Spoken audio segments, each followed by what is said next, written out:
Hi, welcome to Diamond Delight Edibles. My name is Liz, if this is the first time you stop by, and for the rest of you guys, welcome back. I hope everybody's fine today and doing well. I am just hunky-dory, peachy keen. So today, I'm going to show you how to make Twix chocolate bars. So remember the shortbread recipes that you saw, and for those of you who didn't, go watch it because you're going to need it to make this one. So with our shortbread cookies, we're going to make Twix chocolate bars. Check these out. So the caramel, and the chocolate, and our cookie. Just like the real thing. All right, so I'm going to jump right into those ingredients and what we need, and we're going to make up some Twix. Boom, chaka-laka-laka. All right, so let's jump right into those ingredients. What you're going to need is 1 pound or 2 cups of brown sugar, and you can use the golden or the dark. It doesn't really matter. The darker will give you a richer color and a bit more richer flavor. We're going to need 1 cup of butter in total. So what I've done is 3/4 of a cup of regular butter and a 1/4 cup of canna butter. You're going to need 1 cup of corn syrup. Again, it can be the light or the golden. That doesn't matter. Again, if you use the golden, you're going to have a bit of a richer flavor and a richer color. 1.5 teaspoons of vanilla. 1 can of sweetened condensed milk, and that's the small can. This is 300 milliliters. We're going to need a pinch of salt. Our shortbread dough from the previous recipe, and if you haven't seen it, I got the link below for you. And I'm using chocolate candy melts for doing our coating. I do promise I will do a tempered chocolate, real cocoa butter, etc., how to infuse, but for today, for simplicity's sake, I'm just using candy melts. So if you know how to temper your chocolate and stuff, you can go ahead and use real chocolate, totally up to you. So let's get into our equipment and then let's get these Twix made. So the equipment we need is a parched lime cookie sheet, a straight edge knife or chef's knife, a spatula, silicone or silicone spatula or a wooden spoon, Do not use metal. You're going to need a candy thermometer, a funnel if you've got one, or something that's going to be able to for you to pour easily, and a medium-sized saucepan, preferably heavy bottom. It allows for better heat distribution, so you don't end up with any hot spots. That's it for our equipment, so let's jump in and let's get these made. A couple things I forgot to tell you. Oops. Rolling pin, offset spatula if you've got one, or a regular spatula, it helps to move the cookies, and a little extra flour here so when we for rolling our dough out.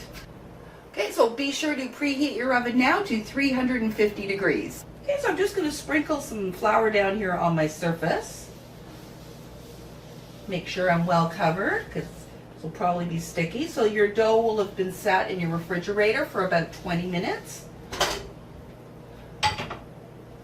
Or if you make up your dough ahead of time and it's really solid, just take it out, leave it out till it gets to room temperature. It takes probably about an hour and a half, depending how warm it is. So I've just used about half of my dough. The other half I'm just going to make regular cookies. And I just want to put some flour on my pin.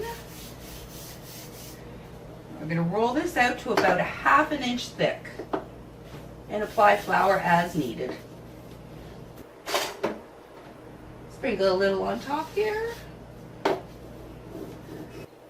of want to square this off or straighten it off here. And now I'm going to make about 1/2 inch slices. I want to cut them about 1/2 inch thick.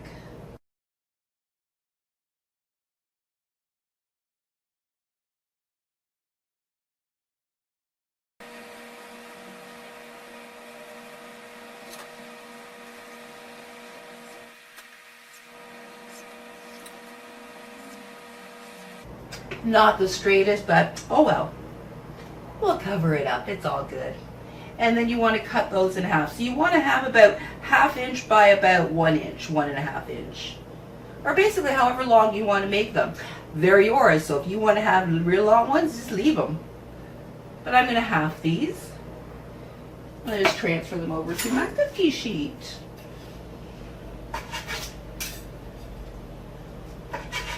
Now your dough is probably very soft, so you want to be gentle. Not like that. So just go flinging it all around. Now you can put them fairly close together on the cookie sheet. These cookies don't rise and they don't spread out. So they spread out a smidgen, but not like a regular cookie. So you can put them fairly close together. Then any extra dough, you can either make more chocolate bars or you can just make up a batch of shortbread cookies. And if your cookies have become a little warped getting them onto the pan because they're soft, you just take your straight edge and just kind of flatten them out again. Flatten out your edges. I'm not going to be that particularly fussy, as long as they're straight. Once they're all in the pan, grab a fork and you're going to put holes in through the top of each of your cookie. And this is to release the moisture. The other reason you usually put holes in is to stop them from rising, but these don't really rise, so it's for releasing the moisture. So I just put a line of dots across the top.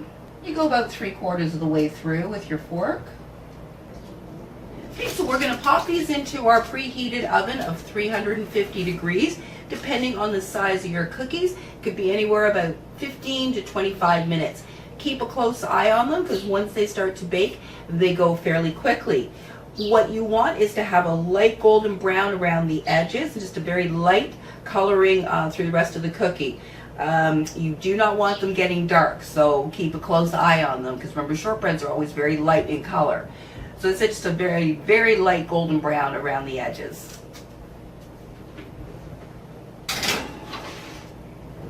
And you always put your cookies on the middle rack. There we go. So mine spread out a little bit more than they're supposed to. I've made 2 previous batches the last couple of days, and these puppies never spread out at all. So I'm not sure, maybe I oops my recipe slightly. A little too much butter, but if that does happen to you, no fear. While they're still warm, take your straight knife and just cut them apart. Yeah, they flattened down and spread out on me. I'm not sure what I messed up in my recipe. As long as they dry firm and taste good, no problem. Then you're going to allow them to cool for about 10 minutes on the cookie sheet, then transfer them over to a cooling rack. And we're going to allow these to completely cool and to set for a couple of hours before we make the candy bars. So if you try it too quickly, your cookies will end up too soft, so don't do it. So I'll be back when these are completely cooled and we'll make up the caramel and get them dunked in chocolate. Oh, I cannot wait. Now that my cookies are all cool, we're on to the good part, the caramel. Yum. Alrighty, so basically everything goes into the pot except the vanilla. That goes in when we're done. So in goes our sugar, our brown sugar, my canna butter, my regular butter, my cup of corn syrup, and our can of sweetened condensed milk. And we're going to stir that together. So you just want to stir this until it's all combined. And so it should be looking like this.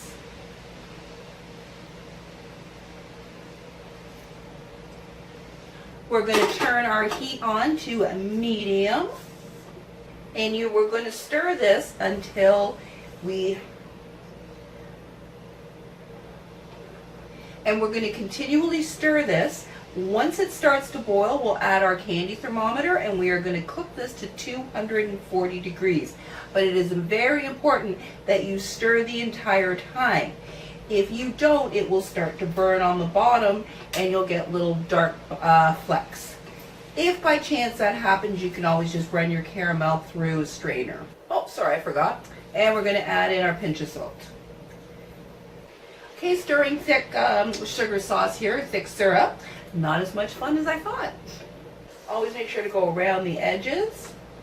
In other words, don't just stir in one area. Make sure to keep go all over the bottom of your pot. Now, of course, if you have Canna sugar or Canna syrup, you can absolutely replace part of your corn syrup with your Canna syrup, part of your sugar with your Canna sugar. If you do that, though, don't forget to lightly grease the sides of your pot so your product doesn't stick to the sides. So a non-stick cooking spray works great. And then just take off the excess. But don't forget that part. But if you're just using canna butter, we don't need to do that step. This is basically what your caramel should be looking like right now while it's heating up. I'm so excited I'm going to be getting a new camera, so now I can have two angles, one on me and one fully on the product, so you can always see exactly what's happening. Can't wait for that to happen. For my next video, I should have that. Yay! So I'm actually going to attach my candy thermometer to it, but just before it starts to boil, that way I won't have to stop stirring while it's boiling and have it burn on me. So attach it before it starts to boil, just safer that way. And as I said, we are going to cook this to 240 degrees. That is firm ball, so this is going to give us a firmer caramel. If you like it softer, you can just cook it to 235, between 235, 238. And if you find that it is brownie, that you're getting little brown bits even though you're stirring, then turn your heat down a bit. So if you're at medium, turn it down to medium low. My stupid thing popped off, and I can't get it back on, so I gotta hold it with one hand, stir with one hand. I'm having great difficulties. And I got brown bits in my caramel. And then just to let you know, your candy will get to about, the caramel will get to about 220, 221, and it'll probably sit there for what seems to be quite a long time. You're gonna think your temperature is not gonna rise. No, just leave it there. That's kind of its main cooking point. After that point, once it starts to rise past the 221, you will find that it will climb fairly quickly. So just be patient. And as the temperature gets higher, you will notice your caramel will start to darken up. It'll get richer in color. It's supposed to do that. Trust me, you will know if caramel's burnt. There is no mistaking it at all. And the caramel is also going to thicken up. The hotter that it gets, the thicker it will get. Almost at soft ball. As I said, I want to go to closer to firm ball. Oh, looks so good. Love caramel. It should be thickening up quite a bit at this point as well, and getting again much richer in color. And I think we're pretty much where I want to be. Whoops! Ah! Careful! It's like molten lava. Ow! Let's take her off the heat. Keep her stirring. Grab your funnel. Put it into something that it can hold on. You can hold it in. And we're going to pour this in. Ah! Son of a bitch! Ow! Ow! Ow! Ow! Ow! Okay, that hurt. And the rest of this I'm going to pour out onto a parched lime cookie sheet. Don't scrape the bottom of the pan. It'll have like icky stuff there. Don't scrape that stuff out. Oh, those are going to hurt later. Ah, I forgot to add the vanilla. So when your caramel is done, add in 1.5 teaspoons of vanilla. Oopsie me. I'm going to add a little bit into my funnel here. A little unorthodox, but hey, those little burns hurt. Ow. Okay. So now normally you would have put your vanilla into the pot, unlike myself. So I've got that mixed in there fairly good. So you're going to put your parchment paper underneath your rack, your drying rack, and you're just going to disperse some of your caramel over the middle of your cookie.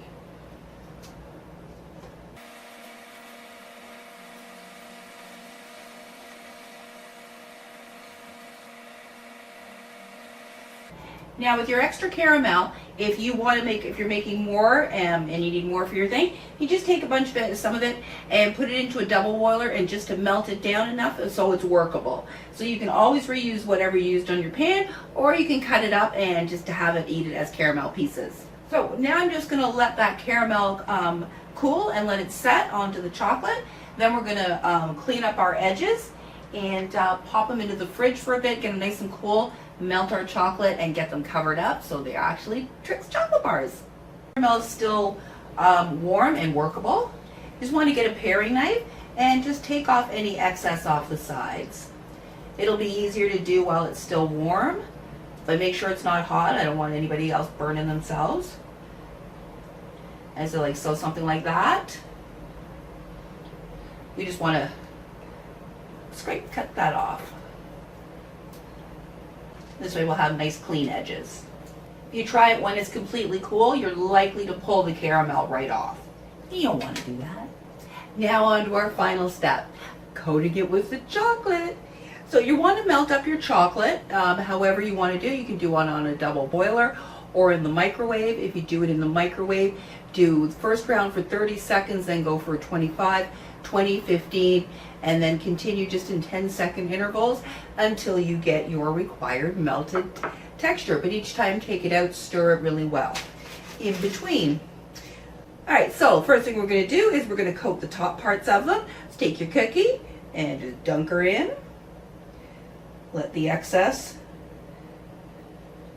shake off the excess. And put her on the tray.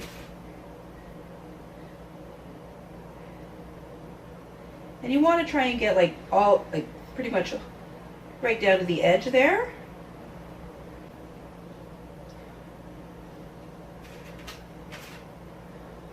So just continue to coat your top half first.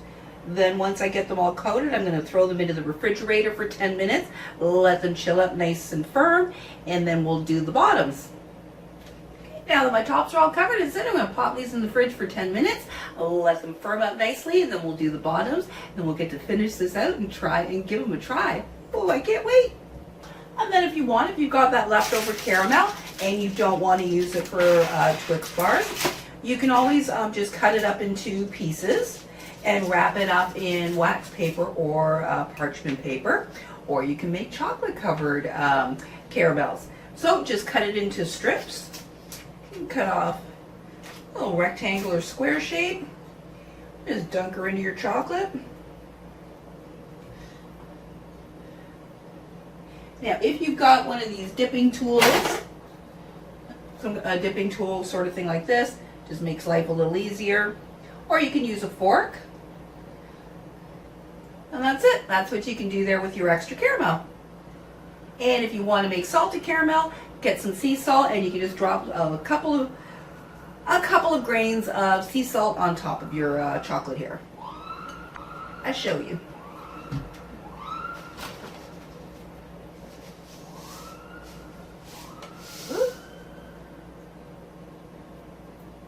You want just a couple. And then you got chocolate. Then you've got chocolate salted caramel. So look at all the things you can make from this one recipe. Now that our chocolate bars are set on top here, we're just going to do the bottoms. So you just want to layer, obviously just get the bottom in there. Shake off the excess. You really want to make sure to get off the excess. And you can either layer down that way, or if you want, you can flip them upside down. And again, just go through and do that for all the rest of your Twix. And again, I'm going to pop them in the fridge just for a couple minutes to get the bottoms set up, and then I'll be back to give them a taste and say goodbye. And then to store them, you can wrap them in tin foil or wax paper, or put them into an airtight container with a lid. And you can keep them in the refrigerator or on the counter, and these would also freeze up okay. And our Twix bars are now done. So once you've laid them out and they've settled, if the bottoms, if you get like a big layout like that, that's the extra siding there. I don't know what, here we go. Like that. And you want it to look cleaner, just get a nice straight edge. Better if you heat it up, it'll work better, it'll go through it cleaner. But you can just cut through off the sides. So you can just cut off the excess off the edges, just to make them look a little cleaner and neater. And that's it. All right, let's give one of these puppies a try.